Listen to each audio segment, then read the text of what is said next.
Hello बच्चों, let us read the question first.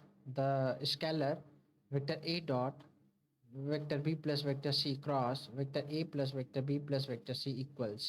So before solving this, we need to write the key concept here. We'll write the key concept first.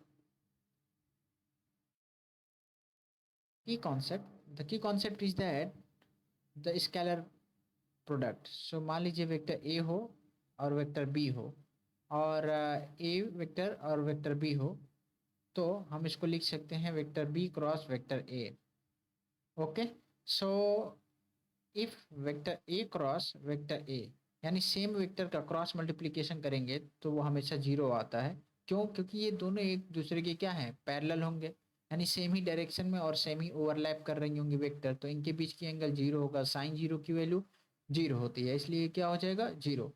और cross product always follow the distributive law. मान लीजिए vector B plus सी में हम cross product करते हैं तो क्या हो जाएगा, ये vector A cross vector B हो जाएगा, प्लस क्या होगा, vector A cross vector C हो जाएगा. So this is the formula, or we can say concept, that we are going to use. So let's solve this. First of all, we have a question: vector a dot vector b plus vector c cross vector a plus vector B plus vector C. Okay. So हम जानते हैं कि dot product भी क्या होता है, distribute कर सकते हैं हम इसको ब्रैकेट के अंदर. तो क्या हो जाएगा, ये vector A dot vector B plus vector A dot vector C. ठीक है. Cross product with vector A plus vector B plus vector C. अब हम क्या करेंगे, क्रॉस प्रोडक्ट करते हैं. तो let's do cross product. Vector A dot vector B cross vector A हो जाएगा. Similarly plus vector A dot vector C cross हो जाएगा वेक्टर ए. फिर क्या होगा, वेक्टर बी से करते हैं, plus vector A dot vector B क्या हो जाएगा, ये cross vector B plus vector A dot vector C cross vector B.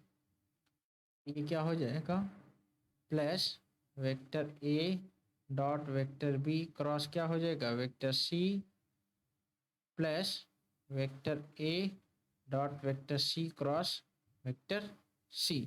So now we need to understand that. तो हमने ऑलरेडी देखा है इधर A vector A cross vector ए की वैल्यू क्या होगी, जीरो.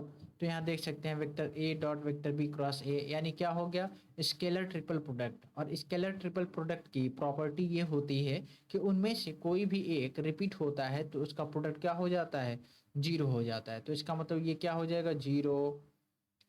और की भी वैल्यू क्या हो जाएगी, जीरो, की वैल्यू जीरो, ये की भी value zero. So this all values are zero. तो हमारे पास क्या क्या बचेगा, हमारे पास दो वैल्यूज बचे. So let's write those value. तो हमारे पास क्या क्या बचा है, वेक्टर ए बचा हुआ है, vector A dot vector C cross vector B plus, और क्या बचा है, vector A dot B cross vector C. अब हम यहाँ देख सकते हैं कि प्रीवियसली हमने यूज किया है कि यदि vector A cross vector B हो और उसको यदि vector B cross vector A में लिखना हो तो एक माइनस साइन आगे पुटअप कर देते हैं. तो सिमिलरली हम यहाँ वैसे ही करेंगे, vector A dot vector C cross B plus vector A dot. हम देख सकते हैं कि यहाँ पे vector B cross vector C दिया हुआ है, तो यदि हम वेक्टर सी क्रॉस करना चाहें तो हम क्या लिख देंगे, यहाँ एक माइनस साइन आ जाएगा, तो हम क्या बोल देंगे, vector C cross vector B हो जाएगा, बट एक निगेटिव साइन भी आ जाएगा उसके साथ. तो निगेटिव साइन मान लीजिए यहाँ हो निगेटिव साइन.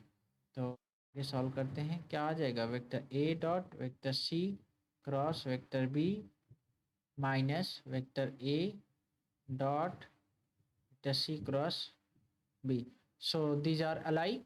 तो हम क्या बोल सकते हैं, ये कैंसिल हो जाएंगे, हो जाएगा. तो finally we have answer as zero. So option A is right answer.